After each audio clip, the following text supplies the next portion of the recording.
everyone, welcome to the Telcoin app Stake and Refer video tutorial. Today, we're going to walk through how you can participate as a Tel staker and how you can earn referral fees for driving adoption to Telcoin DeFi products. To do this, you'll need some Tel in your Telcoin wallet and another user's referral link. Let's begin.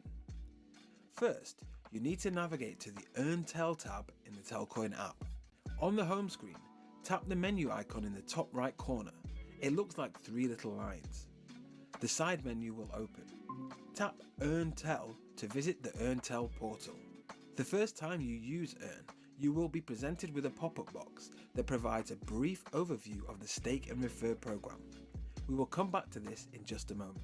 The Earn Tel portal has three tabs: Stake Tel, Refer Friends, and Claim Tel.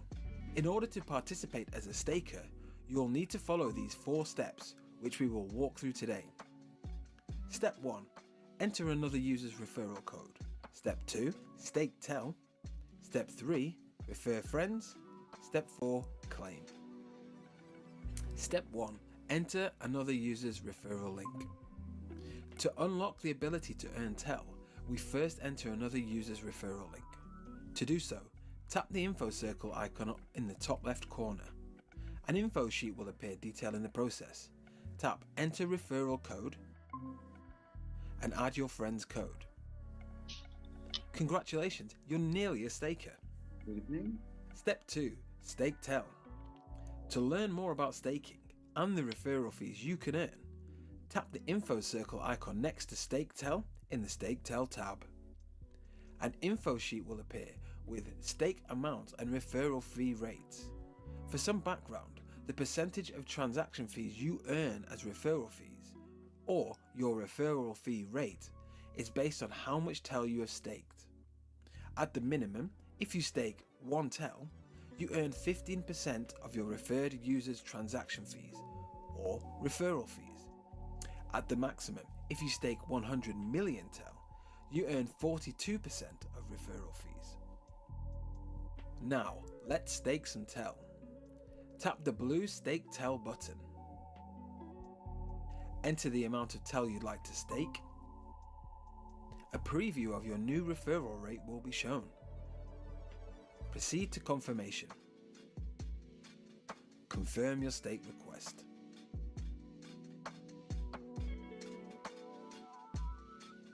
When complete, you'll be able to see your Stake Tel balance on the home screen, as well as within the Earn Tel portal. Step 3. Refer Friends.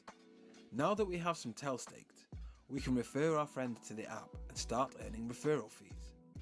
Tap the Refer Friends tab. Tap the blue View My Referral Link button. A window will pop up with your referral link and corresponding QR code. Tap Share My Referral Link to open your phone's native sharing system. Share your code with friends from here. Alternatively, your friend can scan the code directly from your phone using their phone's built-in camera. Once your friend successfully onboarded to the Telcoin app using your referral link, your confirmed referrals number will increase. Step 4. Claim referral fees. Now that we've referred some friends, we've begun receiving a percentage of their transaction fees equal to our referral rate. To claim the fees, tap the Claim Tel tab. From here, you can see your claimable Tel as well as past claim history. Tap the blue Claim Available Rewards button. Proceed to confirmation. Confirm your claim request. When the transaction completes, you can find your earned Tel in your Telcoin wallet. And that's all. Thanks for watching. Whoa. If you have any questions, How we doing, guys? Hey. That work? Yeah. Hey, guys. Nice. Hello, good evening. Can you hear me? Evening. Yes. Cool. Nice. No music festivals this week, Knoppisim.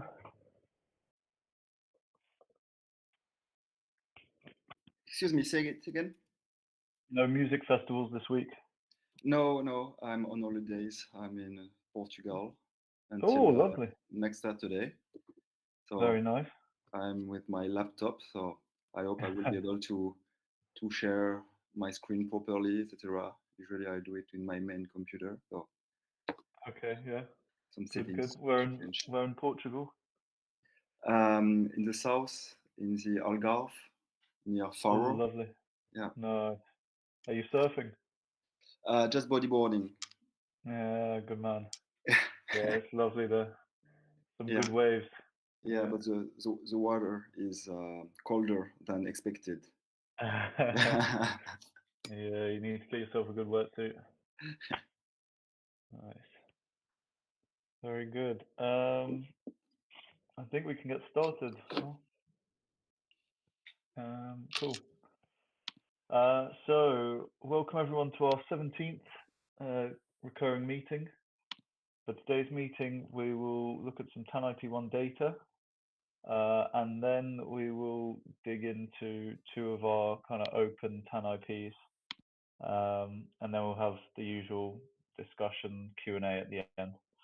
But let's start off with an overview of TAN Council and the purpose of these recurring meetings. These recurring meetings serve 5 critical functions. They provide transparency to our community, they create a structured forum for proposal discussions, enabling authors to present to the council and community, and to discuss, debate and refine the formal proposal and voting with consensus. They enable regular platform updates, they ensure consistent communication amongst council members, and finally, they allow direct community engagement through question and answer sessions. The TAN Council is a local governance organisation within the Telcoin platform. Together, we serve as a provider and administrator of collective goods and services within the jurisdictional domain of the Telcoin Application Network, or TAN. The TAN Council, with our 6 members, makes decisions related to TAN improvements and policies through the TANIP process. We need 5 out of 6 votes to approve proposals within a 120-hour voting period. Our primary duties are to, firstly, allocate TEL issuance on TAN for stakers and developers to harvest, and secondly, plan and finance the development of the Telcoin application network. Our key responsibilities include reviewing and voting on snapshot proposals, attending these bi-weekly meetings, providing regular community updates, monitoring TAN systems, and enforcing operational rules. We use Discord for day-to-day communication, the forum for informal proposal discussions, these recurring council meetings for proposal discussions, deliberation and refinement, and Snapshot for formal voting. Overall, the TAN Council has authority over miner harvesting and planning and financing TAN infrastructure. Cool. So without any further ado, we'll launch into the TANIP1 data this week. So Andrew had a bit of a breakthrough this week, and he managed to implement a feature he's kind of been working towards for a while. So in his spreadsheets, he's now included a tracking kind of thingy. So you can pick an address and paste it in, and it will show you the wallet's rewards since the start of TANIP1. So basically, their whole issuance. Andrew's a bit busy today, but has given me permission to run through and look at the data. I'm also going to upload this to Google Docs, so you guys at home can have a little play around. You'll have to download a copy of it, but then it's all yours, kind of thing. So let me try and share this a second, and yeah, let's see how this goes. Hello, Tim. How are you doing? Good, thanks. Good. Excellent. Thanks for swinging by. Do you have any news for us, or anything in the legal world? Nothing significant right now to report. Okay, nice. That's probably good news. Yeah. So this is Andrew's spreadsheet, and yeah, here are all of the weeks. So we're at week 23 now, and basically very similar results to last week in terms of total number of fees and their distribution. In terms of this dominance, again, tending towards 50-50, which kind of suggests, as we kind of mentioned previously, this 50-50 kind of implies this kind of quote unquote washing, where one user refers another and they refer back, and then they're kind of trading similar amounts. But I don't think that's actually seen in the actual data, which we'll look at in a sec. The missed tell rewards this week are lower than last week. I don't know why we got that spike there, but yeah, still higher than the weeks prior to that. So something to look out for there, and we'll kind of get onto that later. I think marketing could be a big unlock for us there. This is relatively similar to what you're seeing here, just in percentage terms. So yeah, not that many missed tell rewards, which suggests people are staking their rewards, which is good to see, but we still want to get those down. Weekly wallet counts, you know, hopefully we'd like for them to be growing, but yeah, I think we've got a few good ideas for how to get that going. And again, new wallets not looking great, but hopefully we can turn that around. So this new functionality that Andrew's built, basically this is kind of what we've been looking at, like the raw data each week. But now what you can do is you can pick a random wallet from here and then search it in here, and with a bit of luck you actually choose one that's different. Hang on a second.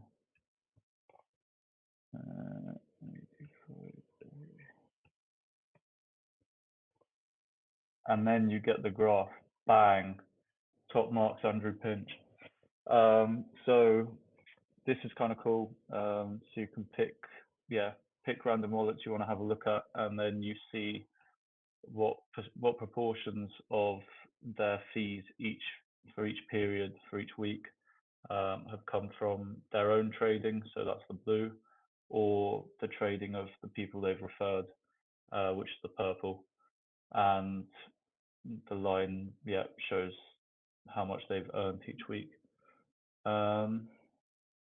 So really neat. And I think there was maybe this one was kind of a key example Andrew pointed out to me, which was probably someone who staked 1 million tel back in the day and hasn't actually been trading at all, but has some pretty active referrers, and who knows if they've actually seen this, but they've racked up a decent little earner there, which is pretty cool. Apparently Hey, there's Leo, another one we should check out. yeah, Andrew put a one to check out in the actual chat if you want to look at that one. Yeah, let's see if I can. Uh-oh. It's not happy with me.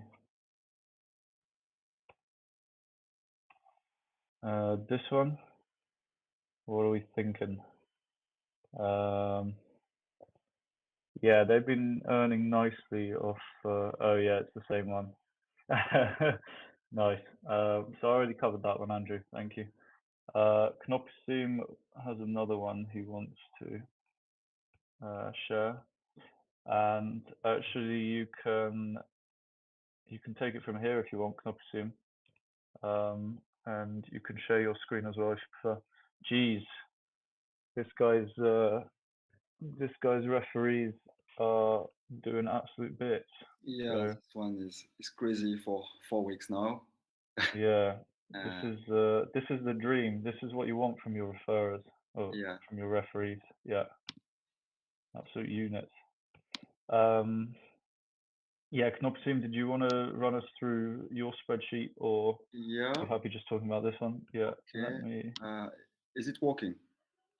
Yeah, Yeah. I can see yours now. Okay. Let Perfect. me stop mine though, so we can all eyes on you. Yeah, Okay. go for it. So 2 weeks ago, the reward index dropped to 0.62. On one hand, it was obviously disappointing for people who were hoping to earn a lot of TEL through their use of the app. Yeah. But on the other hand, a low reward index means there was a lot of activity and volume in the app. Last week, and again in the most recent distribution, the reward index was just slightly above 1. And about the undistributed rewards, there are still around 15 addresses, okay, that received nothing because they haven't stacked any TEL. More than half of them are regular users.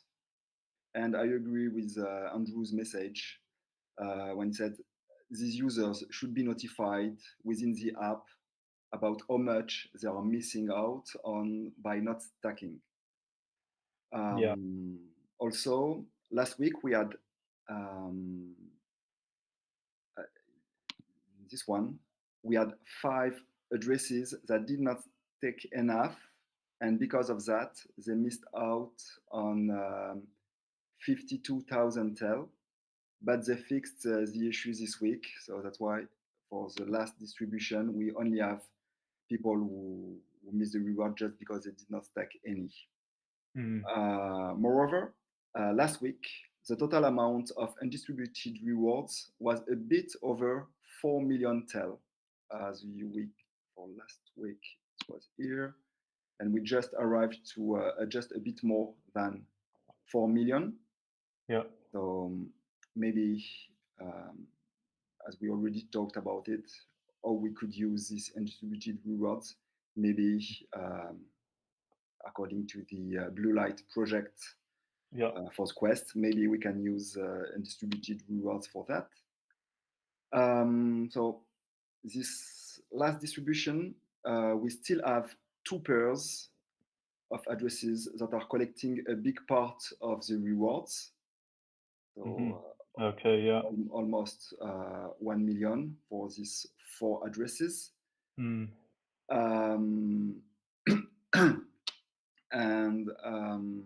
just the address you just showed before I took the screen.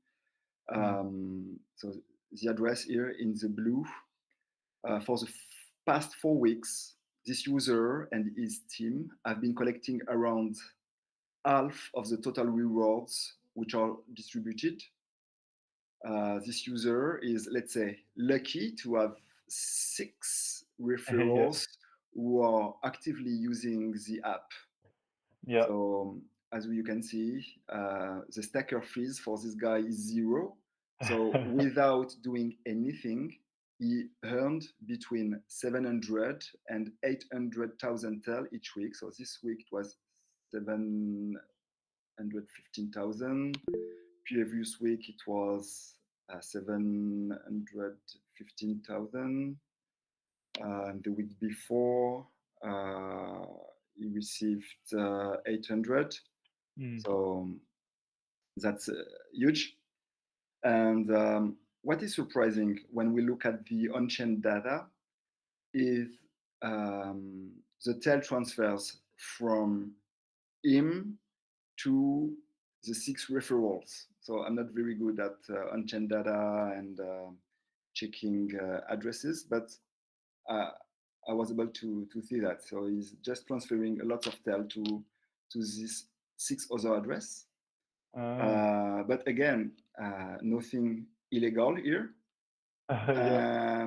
And by the way, I want to make a quick side note about people who complain about this, Mm. because on one end, yes, some people are taking advantage of this system, the TANIP, but there's nothing stopping others from doing the same thing.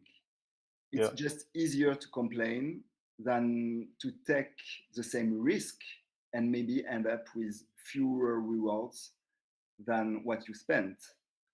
So if you are courageous enough, just do the same thing. But it's too easy to just complain. Yeah.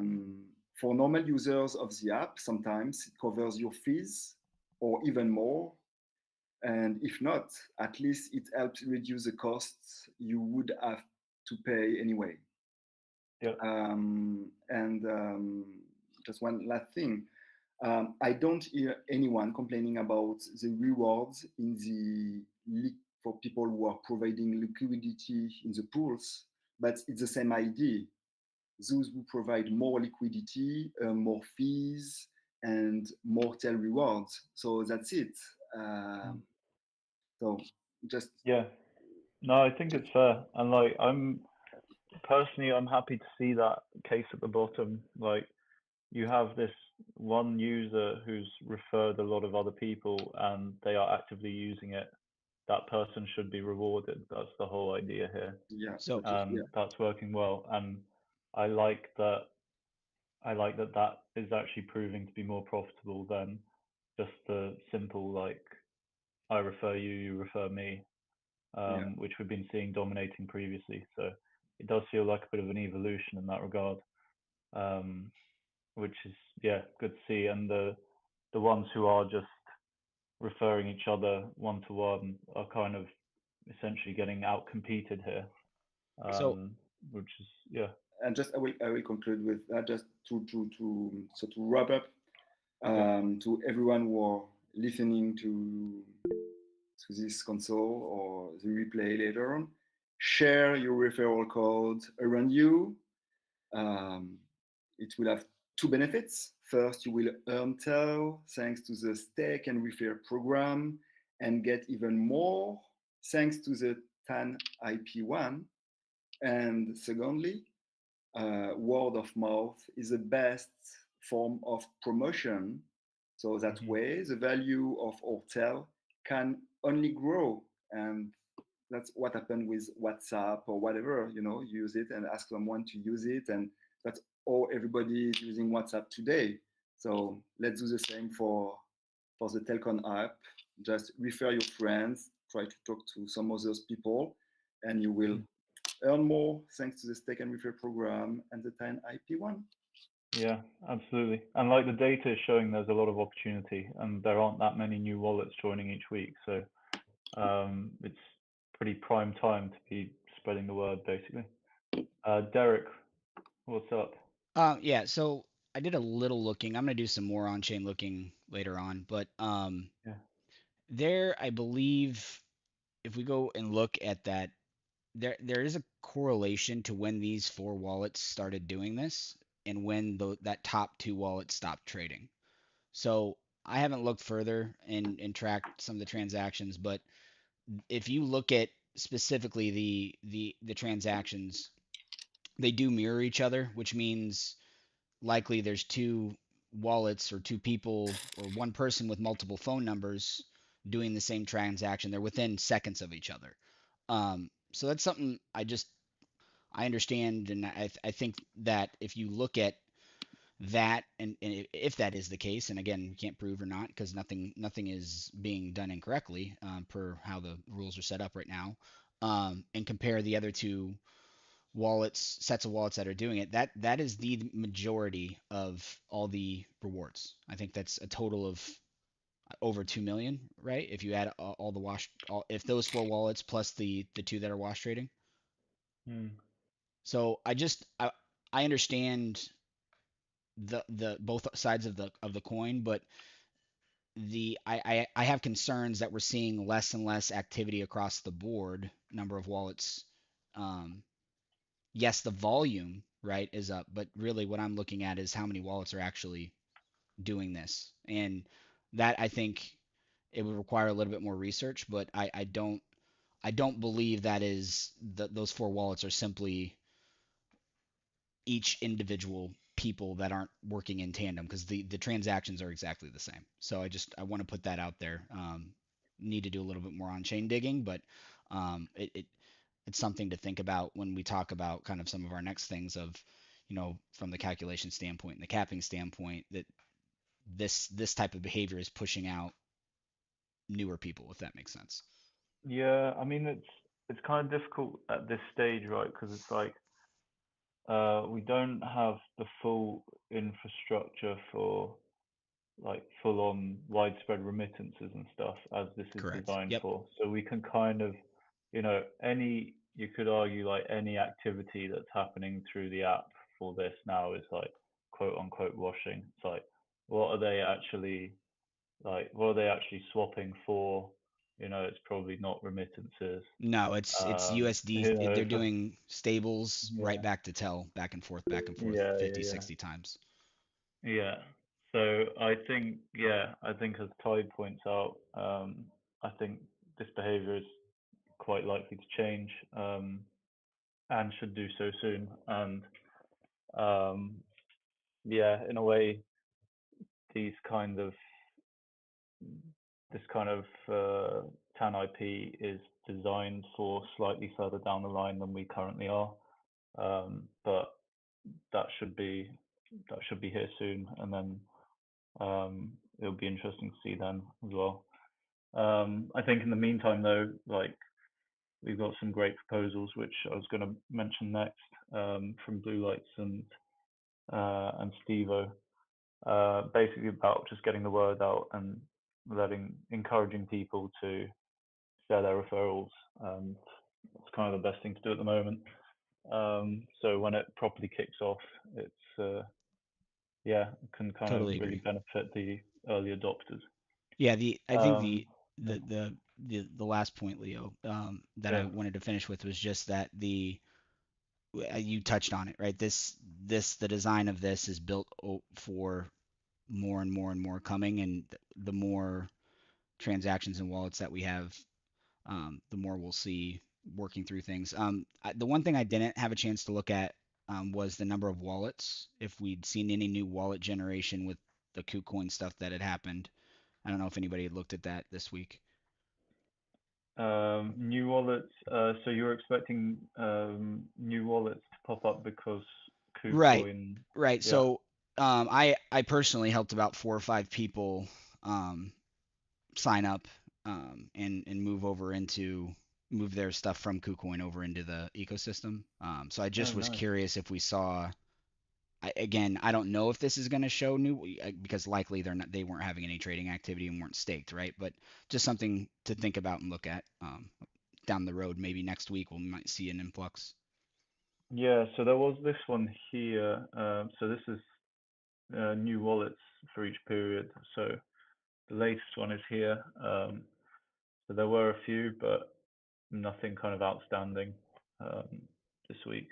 Okay. Yeah, still But 3 weeks where we're beating the average that we've had over the last, yeah, 2 to 3 months. That's good. there has been a slight uptick lately, which is definitely good to see. Yeah. I think that's really a key thing we want to be maximizing now. So, and we've got a few ideas for how to make that happen. It'll be Thanks. about what do we prioritize now, and what's the low hanging fruit in a way. So yeah, I think kind of moving on, unless unless anyone's got anything to add to that discussion actually, from the councils or the community. Um, Andrew says he could try and look through the data to track new wallet activity, see how much they're trading in the first week. That would be neat, Andrew, if you can pull it off. You can work your magic again. Um, Dave, I think those new wallets are these are new staking wallets, I believe.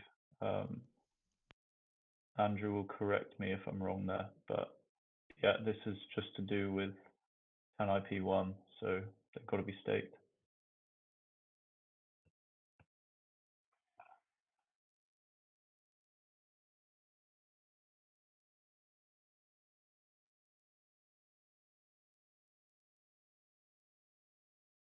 Yeah, new wallets to TANIP1, so likely just new staked wallets would be showing up in that graph. But yeah, so I'm going to upload that to Drive, and I will share the link in the Discord so everyone will be able to download it, and it'd be great to, you know, if you guys play around with it, find some interesting data, find some interesting wallets, and let us know next time. Yeah, Dave, that's right. So BZ wouldn't see those wallets here unless they stake. So BZ, you have your next task cut out for you. Go and get those guys to stake. You're halfway there. You're doing Halfway great. there. Yeah, lovely. So next I wanted to mention Blue Light's external mission dashboard, TANIP. So he introduced that last meeting, and this was kind of introduced as a companion feature to this TANIP1 issuance. Actually, since then, he's managed to get us a quote and a scope of work. So that's been really helpful. Just to kind of give a brief background on the scope of work or summary. He's checking if I can share it in full, but just didn't want to share anything I wasn't meant to. So he's checking with the authors. But to give a rough overview, it basically meets the criteria that was set out in the TANIP, which is on the forum. And that includes a microservice, which periodically checks the chain state against the mission rules and requirements, and a smart contract which will distribute TEL tokens, and then a dashboard / front end to display mission stats and allow people to claim. So to remind people, it won't be a full kind of DApp, as they call it. So you won't be connecting your wallet to it. You'll just be pasting in a wallet address, which we will kind of assume is your own. And then you'll be able to claim tokens on behalf of that address, and the smart contract will distribute them. So the project plan states it's expected to take 18 weeks and cost £14,540. So yeah, I think it's kind of seems like a fair kind of price and timescale. I personally don't think we should dive into it. I'd be kind of more comfortable if we could find more of a kind of MVP solution, so we can collect some data and figure out if this is actually going to kind of meet the targets we're hoping for, if this is something that people will actually use before we go fully in and spend a load of money and time building it, basically. Also, as I mentioned last week, we managed to get Marcus on the call. So this is kind of his first introduction to this idea and this scope of work. But if anyone has any questions, kind of technical or otherwise, we should now have the facilities to answer them all. Yeah, Derek, go for it. So if we could just go back, you were saying, get like almost like a feasibility type of thing. How do you envision that occurring? Poll on social? Like, what are you thinking to get a gauge of the community? Honestly, I was kind of hoping to have a discussion with Blue Lights about, because it seems he has something very similar already set He does. up. Yep. Yeah, he does. So I actually wanted to explore any potentials of hooking into that, and maybe just using his platform, or basically posting some of our missions on his platform, and even if we have to kind of pay to do so, rather than having to fork out this relatively big sum up front. Sure. So like almost like I a beta don't know if test phase. Yeah, something like that. Just a real minimal implementation. Yeah, Leo, there's been a few of us that have hopped onto his website and whatnot and played around with the gamification internally, and it's actually really nicely done. He started like a side community while he's working out the bugs and kind of designing on the fly, addressing what the community wants to see and what he's capable of putting out. So it's actually a really nice interface and well done. I don't know if you've had a chance to log in and take a peek at it, but I think Derek, I think you have, and I know I have. I don't know if anybody else on the call has seen it, but I'd love to hear their opinions. Yeah, I had a quick look. I didn't actually log in and do any of the stuff, but I thought it looked great, and Yeah. that has kind of got me thinking. Like, it seems like there's a lot of alignment here. Can we kind of make as much use of that as possible, and kind of save us some costs? And I think as a real kind of MVP, just to get some data in the door that Andrew or whoever can then crunch, and we can make a kind of more informed decision about whether this is something we really want to kind of invest more into. So yeah, I think I'd kind of like to have that conversation with Blue Lights a bit more. And he said he was at a conference tonight, so he's not on the call. But yeah, that kind of thing. I think there's a lot of potential synergies there. Yeah, and Leo, just so you know that was kind of the path. I was talking to Blue Lights on a sidebar conversation, and that was kind of the path that I was interested in too. Like, could we license what he's already developed, right? And maybe incentivize him in some form or fashion to just use his platform to roll this out. Now he went out and got the quote, obviously, that you were mentioning earlier, but I don't know if he'd be.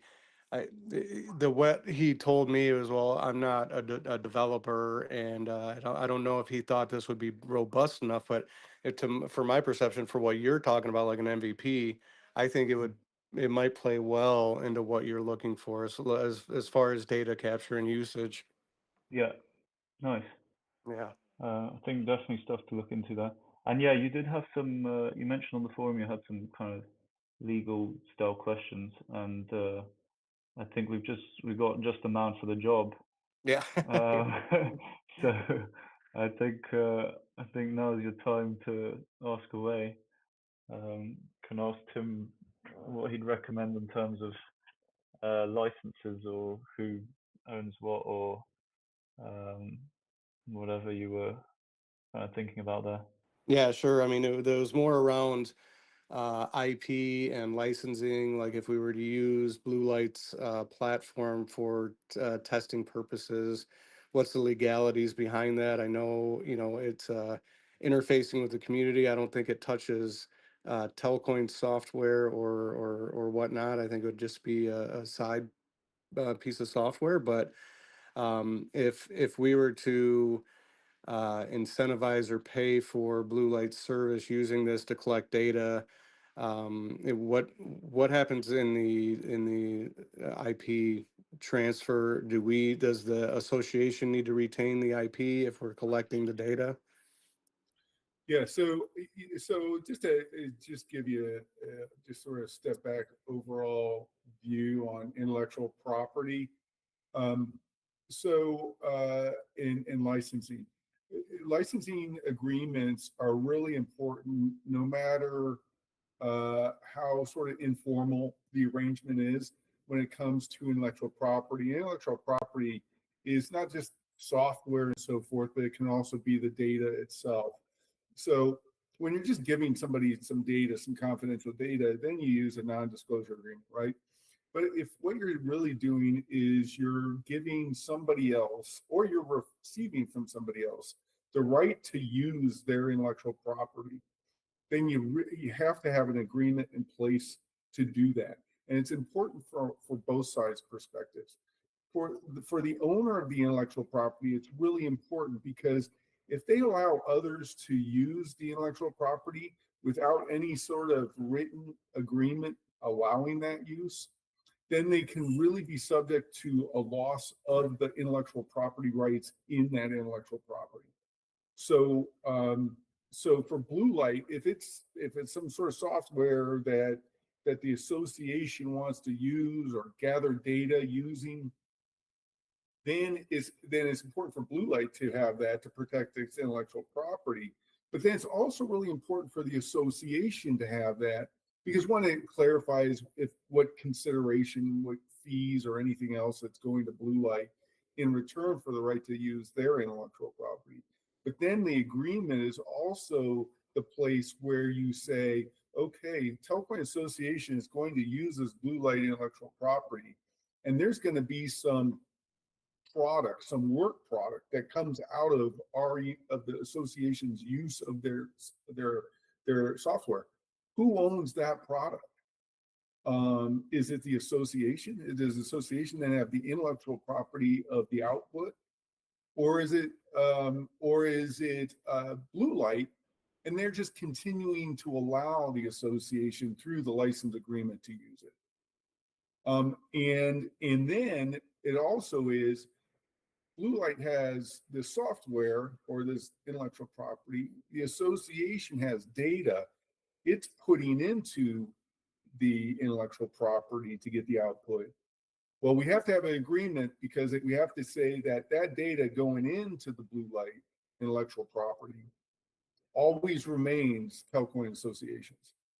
And so that's why the agreement is so important for any entity or person that is going to either provide intellectual property usage, and we need a license agreement to use it. Also, for Telcoin Association, whenever it's allowing its intellectual property to be used by anyone, even if it's a community member, to do something with it, there needs to be some sort of license agreement to do that. And then so who does the license agreement? Well, that's the TAO. The TAO is the operational arm. So the association is the brain saying, okay, arms and legs, we need you to do this. The TAO is the arms and legs. So what you guys would be saying through the council is, we need this done. And then you would communicate that to the TAO, which would probably be through Parker or one of us, and say, this is our objective we need to achieve. Then it would be up to the TAO to draft and negotiate the license agreement with whatever entity we're either using their intellectual property for, or we are allowing our intellectual property to be used. Does that answer the question? Oh, yeah. Oh, absolutely. Yeah, I just wanted to make sure from a legality standpoint, if we explore the path of bringing Blue Light's software development on board as a test factor, or who knows, it could evolve to a live product. But I just want to make sure the TAN Council, the association, and Blue Lights have protections in place. Yeah. So just to give you a sort of understanding, Steve, of how this sort of works as well. So the councils aren't sort of independent entities. They're just the operational way that the Telcoin Association operates. So it wouldn't be any agreement between a council and an entity. It'd be agreement between the association itself and an entity. But even then, we don't do that. We just have the TAO and the vendor sign the agreement. Then the other thing is that how these deals usually work is, hey, let's say you're out there, you're looking at a whole bunch of different entities. You just want to get some of their information. They're like, hey, we don't want to share confidential information. So the first step is an NDA.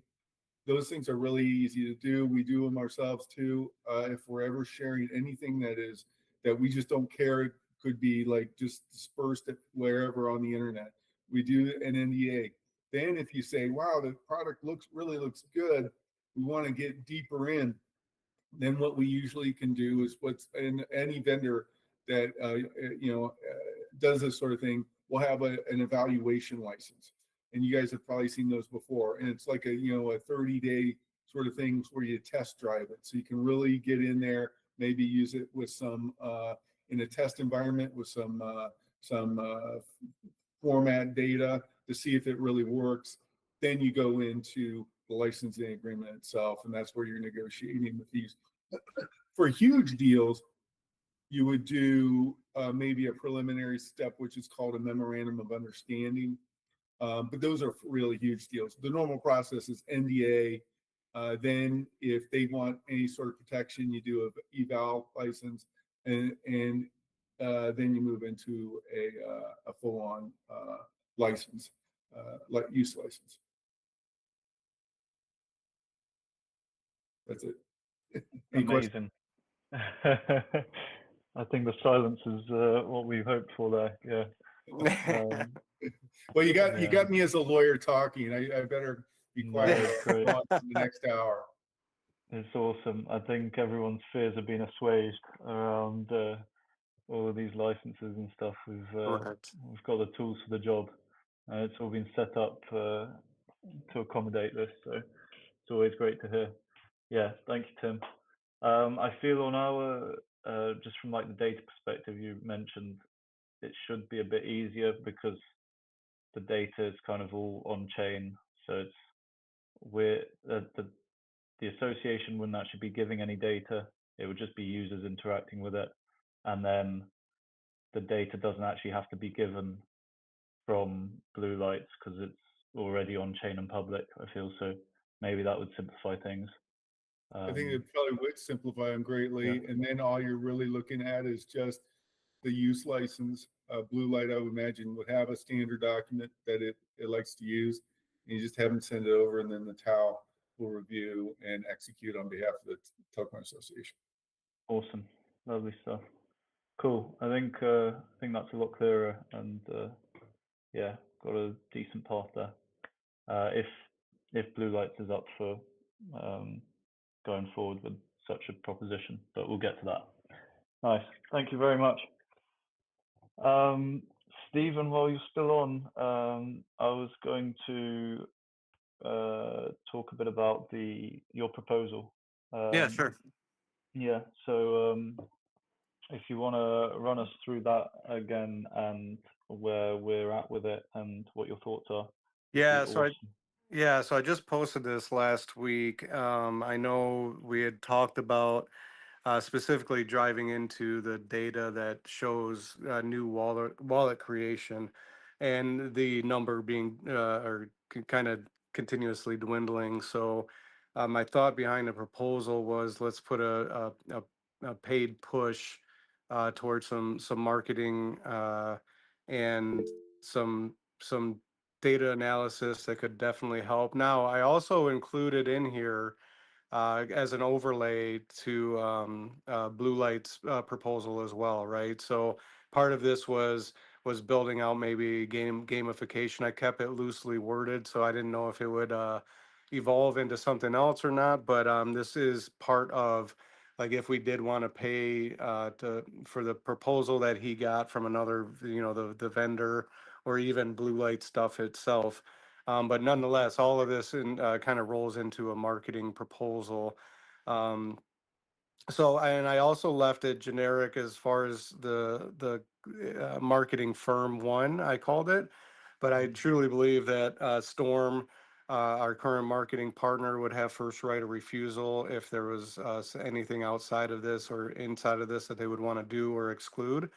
So those are conversations that still need to happen, to be honest. So, but my overall thought was just a big marketing push to get the community educated on what it does, even the people that are familiar with it and the people that are not familiar with it, get them familiar with it and excited about using it. So this could be video, explainer videos, educational visuals, tweets, Discord and Telegram, all the channels that we use to get the word out, landing pages off the Telcoin Association website.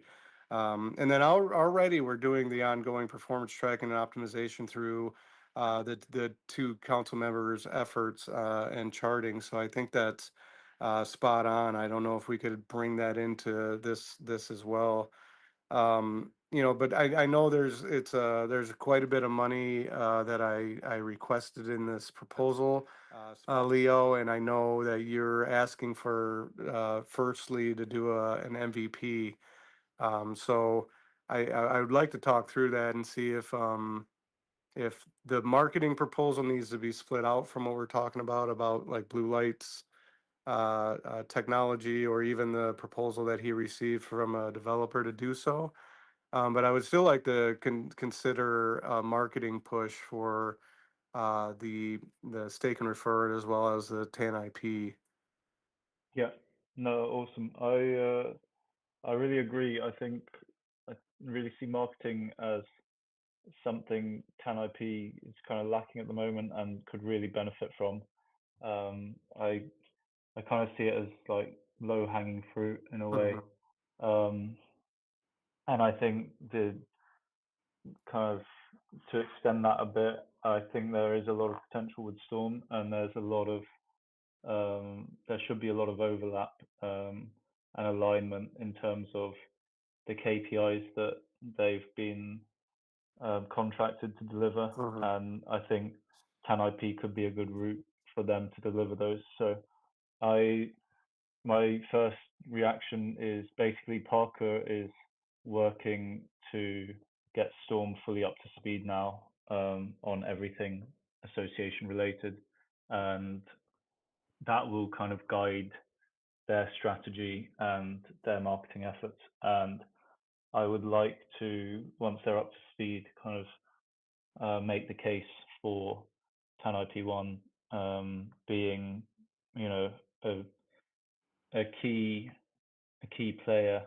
in their marketing strategy, Okay. and see what we get back from that, just as a first step. And then we can always request funding and either, pay them more to focus more on TANIP1, or Mhm. find another firm if need be. Sure. But kind of just as a first step, I was going to suggest, um, let me try and take it to Storm and see what they come back with, and see to what extent they're willing to help. So we can kind of piggyback that other Tel IP. No, that's great. That's great. Yeah. No, so maybe I misunderstood that. I knew Parker Mm. was working with Storm, but I didn't know it was going to roll down to the local associations as well. I thought it was more higher level, as far as the association in totality. But Mm. yeah, no, if they're gonna include TANIP1 and stake and refer program, or maybe we can have another discussion with them and make sure that it's included in there. Yeah. As long as I guess, like I said, when I wrote this, my entire focus was on how do we get wallet Yeah. creation and adoption up, right? Uh, Absolutely. yeah, so that was my driving force. So, but if we Hmm. want to take a step back and wait to see how this all rolls down, and we can have separate meetings with Storm and to see what Yeah. they can bring onto their platter, and then we can take Yeah. it from there. No, absolutely. Okay. Yeah, I'd love to start by exploring that, because we kind of, in that Tel IP, in that RFQ process, we did leave a lot of it kind of fairly open for interpretation, which was kind of why we got such different answers from Storm and from Scribe. Yeah. And we gave like rough KPIs that we'd be looking for, but we didn't really give the method by which to get them. Yep. So that seems like a ongoing discussion really, and I think this could fit in nicely with that. So I see. And that's the then thinking there. yeah, and then this was to also encompass Blue Light's efforts on, whether it was his Mhm. product or the product that he got quoted. So this would all be encompassing into that. This whole proposal would kind of fund that, so it wouldn't Yeah. be a separate ask for budget. Hmm. So yeah, if you look at it in totality between the marketing efforts and then gamification or mission platforms that we're talking about, I don't think in totality the ask is too much, as far Yeah. as trying to bring awareness to the program. So I think though I one thing I personally would prefer, I don't know if anyone agrees, is like um to kind of stagger these a bit. I'd kind of prefer not to have a marketing push at the same time um, that we set up the missions kind of thing. I'd like to keep them separate just so we can see the individual effects of each one, okay, so the data isn't kind of murky in that regard. sure, Um, and I think the storm route could be would be the quickest and easiest to implement. So I was kind of going to say, let's try and push for Storm and have that hopefully up and running and working, and then get kind of a few weeks of data there, see what their impact is, and then we can start bringing in other things like the missions. So okay. just to stagger it a bit. I don't know if you agree with that or if No, that makes sense or no, it makes sense. Yeah, yeah, it absolutely does. Yeah, we can yeah, certainly do that. So I can put this one on the back burner, knowing that we're taking separate but the same steps as the proposal, yeah. just in a different direction. Yeah, absolutely. I think so. I think the kind of the initiative is we're definitely aligned on. It's just the um, implementation, I The guess, execution, is the execution. Yeah. the execution, and I mean as I say, um, getting the funding and pumping money into it might be the way, but I'd like to try the quicker, cheaper route first. I got you. Yeah. Yeah, I think it's worth a try. Yeah, um, lovely. Glad we covered that. Does anyone have any questions on any of that or anything else really TAN related? Um, go for it. We're all ears. Yeah, just about the blue lights proposal. Mhm. Yeah, I fully agree with the idea of having missions, etc. Mhm. However, as you said, we shouldn't lose sight of the main goal, which is to democratize the use of the app and increase the number of users. Yeah. So, as it stands, or just what I have read about that, regardless of the quests, uh, it's still the current users who will benefit from the rewards, which risks falling into the same pattern we saw with TAN IP1. Oh, So, which users? Sorry. I mean, doing quests, Yeah. it was just some examples, but Mm. like doing swaps, etc. Initially, I think it's just the current users who will do the quest and earn the rewards according to the missions. And it would make more sense to design quests specifically aimed at people who have never used the app before. I mean, um, current users already have the Stake and Refer program, have the TAN IP1, and I think if we do quests, we really need to focus on new users and current users. um, I don't want to say that they can't do the quests, but if everybody can do the quest, just I insist, current users will do it and will take a big share of the rewards. So I think we really need to focus on future new users. Mhm. And even initially, in order to make that work, we could set a fixed amount of TEL. And as I said previously, um, we have a bit more than 4 million TEL left over from the TAN IP1. So for a Yeah. start, we could um, like we could offer like 10,000 TEL to the first 400 new users who complete few quests. Yeah. Just as an example, but I'm really scared about doing quests, and I would be really happy to do quest swap, using the staking, etc., as I already do, but there is no sense to reward again current user, and I'm not against getting more rewards for sure, like all current users, but we really need to focus and find something to make new users come, because if there is a ranking or anything like that, current users will get more points, will do more quests because they are used to do it, and maybe have more tail, etc. So um, I don't know what the other thinks about it, but we really need to find something really and focus on new users. Hmm. Derek, what are you thinking?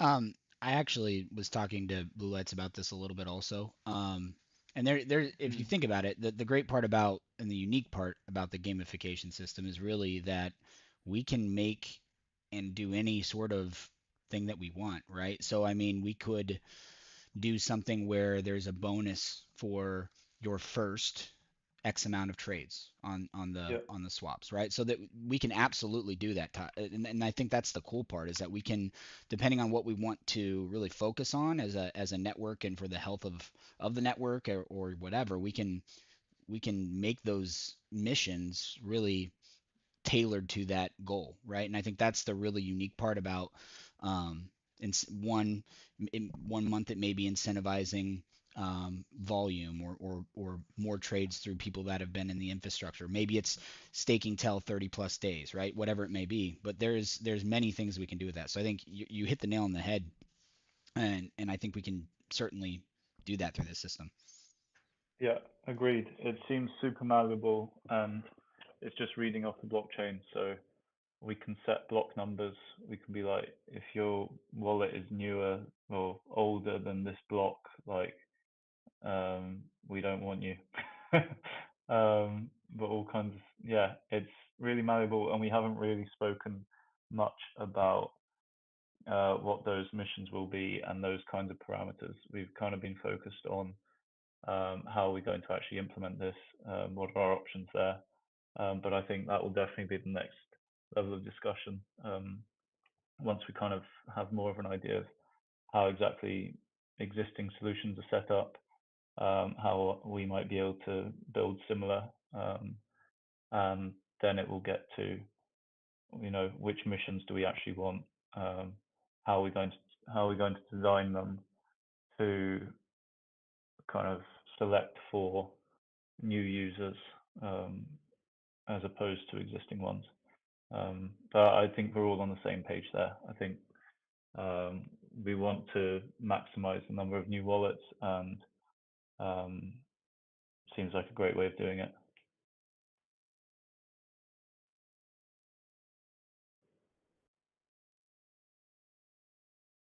Does anyone have anything else they'd like to add? Or are we going to end bang on time? Bang on time. It's dragging those. There you go. We're done. Good. Would you look at that?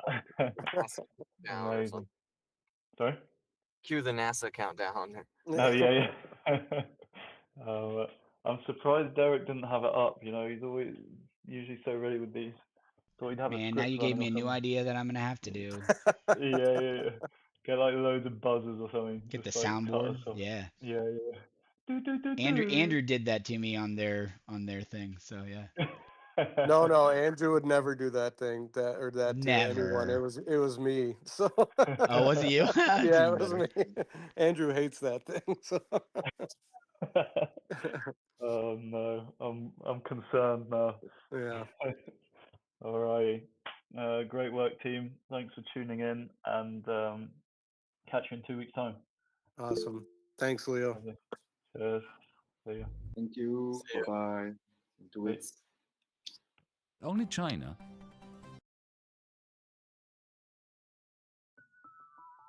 Hi.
We look at ourselves as the bridge between the traditional financial and the crypto world.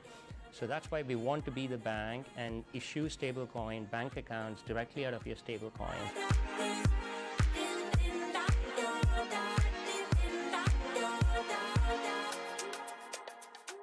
We all know about the breadth and scale of NWC, 100,000 attendees globally with phenomenal success. But I think it's the content and the engagement, the energy, which is vibrant, ebullient. But I think it's a melting pot of corporates, telecom, startups, especially this 4 years from now, where you have investors, startups, corporate, cutting-edge technology providers all under the same roof. That's phenomenal. We love it here.